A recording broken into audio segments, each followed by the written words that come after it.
Canada. We're in what's called Newton, and Yep. we're at Pacific Riding School. It's a riding school that I started up about 8-9 months ago. We train students to get their Class 6 motorcycle license for the road, and this is our little home.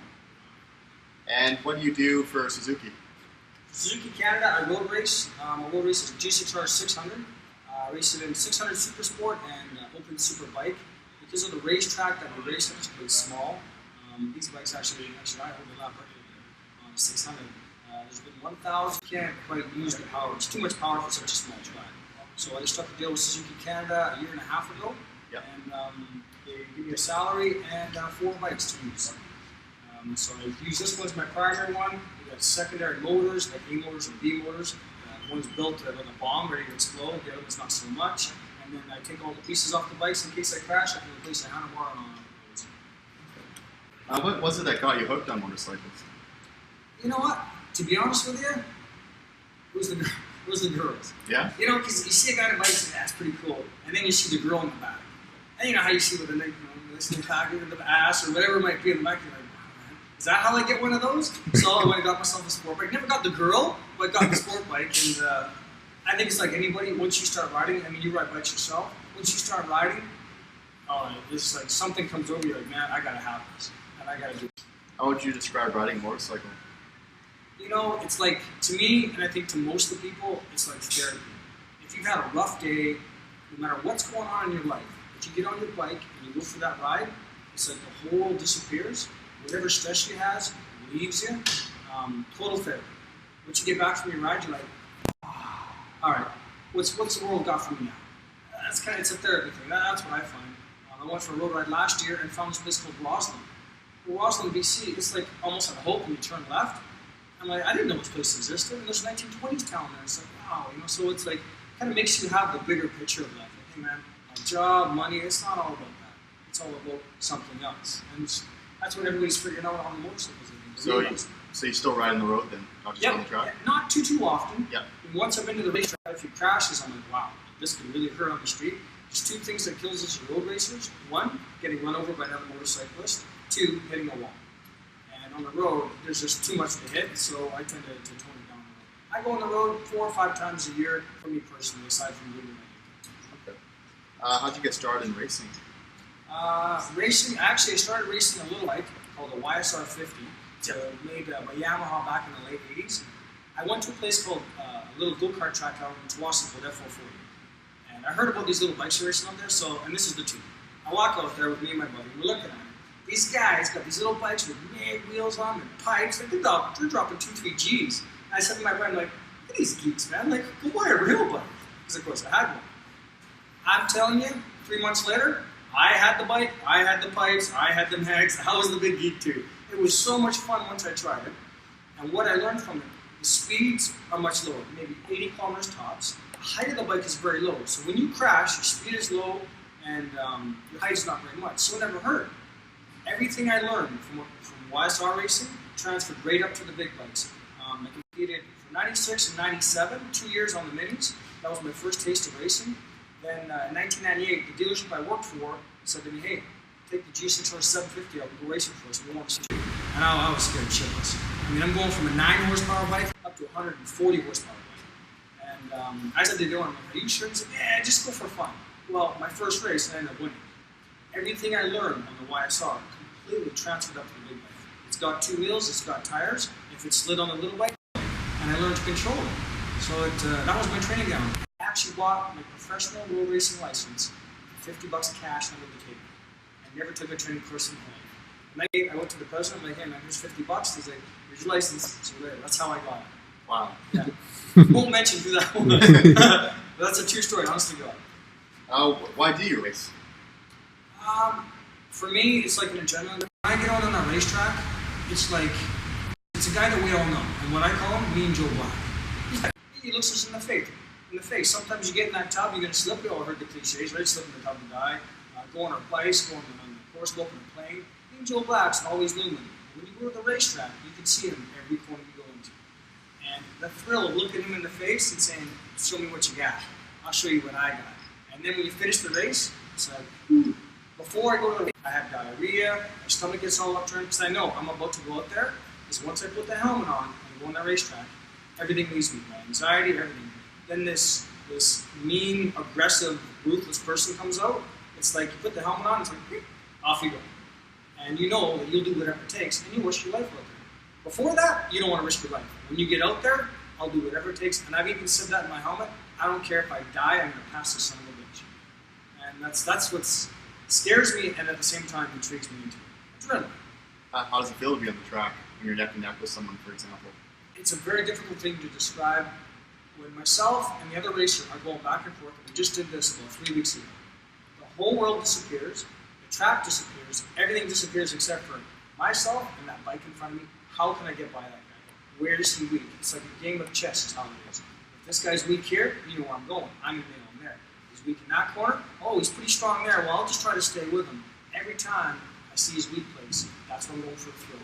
It's like a physical battle. If you're going to be a boxer and fight a guy, he's going to play my game, play my chess game. Where's he weak? I'll hit him in the ribs if I have to, if he's weak there.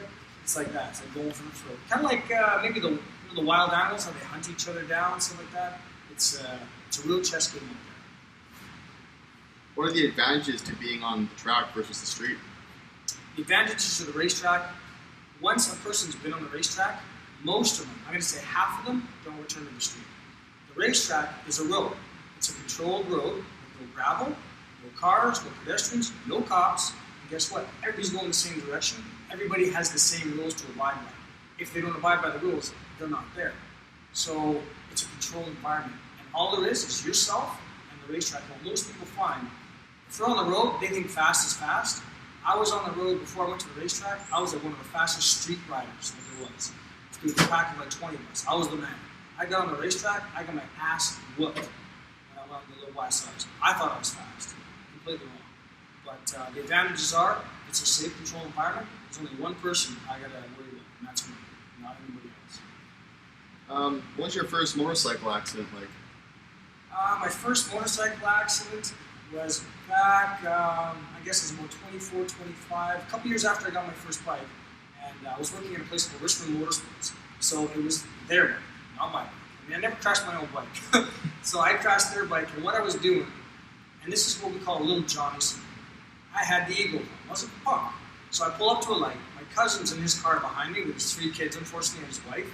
So we're sitting at the light. I'm on a ZX 1991 or 2. It was a fuchsia pink red color. Disgusting looking. It deserved to be crashed. So I'm sitting at the light. The light goes green. I apply the brakes, bring up the gas, ease out the clutch. Now that's what they call a brake stand. So I'm sitting at the light doing a big brake stand for my cousin and his kids in the back, thinking I'm a hero. As I leave the light, I remember glancing down as the bike disappeared away from me. And that was about 75K with jeans on and a helmet, good gloves, and just a little jacket back, scars up your back. The jeans, they last about 15, 20 feet. And at that point in the game, I could feel it starting to burn through my side. So I put my foot down so I could start rolling. And when I finally came to a stop, my cousin was laughing so hard. Like, he thought it was a joke. Of course, when there's a motorcycle accident, the cops come, the ambulance comes, and the fire trucks. All 3 of them come. So, because usually when it's a bike accident, you're dead. Well, they figured out single vehicle accident just after an intersection. They saw the tire marks. They knew I was screwing around. The female ambulance attendant did not take pity on me. She's one of those kind of broody kind of girls, you know, kind of tough like. She's like, okay, Mr. Kruger, we're going to cut your jeans off. So off the jeans go, she opens it up. I got the road rash all on my side. Now what they do is they have to scrub that. They got to scrub the grit, the dirt, the asphalt, and lots of tire on the road too. You get a lot of rubber in your side, you'd be amazed. She scrubbed it with a brush on a raw window. That was the last time I screwed around on the street. That was the last time I didn't wear gear. That was my first accident. It was a good lesson. Was that your worst accident? Yeah. Because I believe, as far as I can recollect, that was my only one. What was your worst accident like on the track? Back in 2002, I had a race for Kawasaki Canada at the time, and this is another funny story. At the racetrack, it's called the hot pit.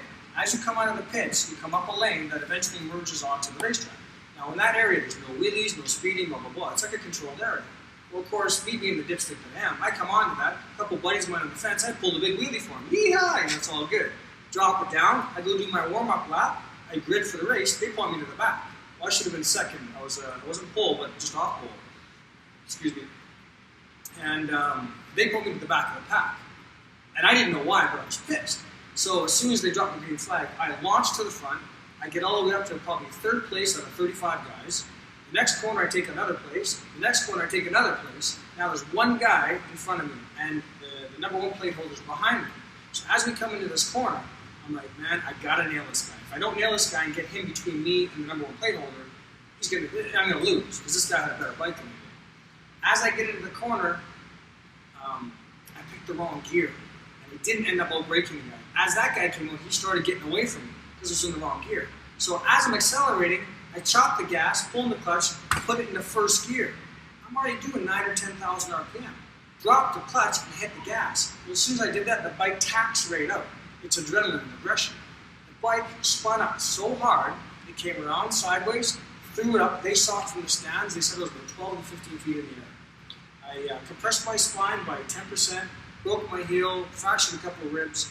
They took me away in a stretcher and all the other good stuff, bunch of x-rays. That's probably the worst one that I deserved that I got. Yeah. Have your crashes affected your life in any way?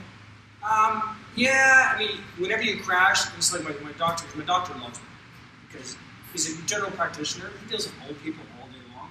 Then he gets me, this punk who's always scratched, banged up. He's got to get ready for the next race. He gets me the x-rays really quick. It's kind of cool. But he said to me, he says, Mark, because he won't come to train me, he's more on a personal basis. But he says, Mark, you won't feel it now, but wait until you're in your middle 40s, 50s, you're going to start feeling it. Already, I got a knee that swells up if I run too much. My heel starts to bother me, ankles, all those little things. It's coming back to me. Nothing major, but I got a feeling by the time I'm 50, I'm going to be racing go-karts, not motorcycles. How's your wife feel about your racing? It scares the crap out of her, but when we met, I was doing it.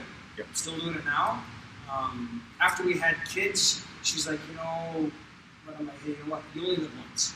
But she's accepting of it because she has to. What's your biggest fear on the track? Biggest fear on the track? I think it's like any other racers. The biggest fear before you get on the track is dying. When you're on the racetrack, there is no fear. If there's fear on the racetrack, you are not top 5. If you're fear on that racetrack, you're down to getting the 5. Top 5 guys have zero fear with them. But before getting on the racetrack, he's dying. Yeah. What do you do to prepare for a race? To prepare for a race, usually about 2 or 3 days before, I bulk up on carbohydrates, fluids, all the stuff that you would think you need on the day. You do that 2 to 3 days prior to. A good night's rest. That's it. I guess, how many races have you won? How many trophies do you have in the closet, would you say? My son's got about 12 or 15 on his little desk, his little tribute to dad. At home I got more, I got plaques. I got another probably 5 or 8 or 10 up here. And then my partner, he's got some at his house and his ex-wife's house. Superbike championship trophies. Probably like 30, 35. I probably won upwards of 40 races in my career.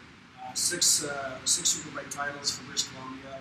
I placed as high as 3rd in Canada in the Nationals. That was a few years ago, but yeah.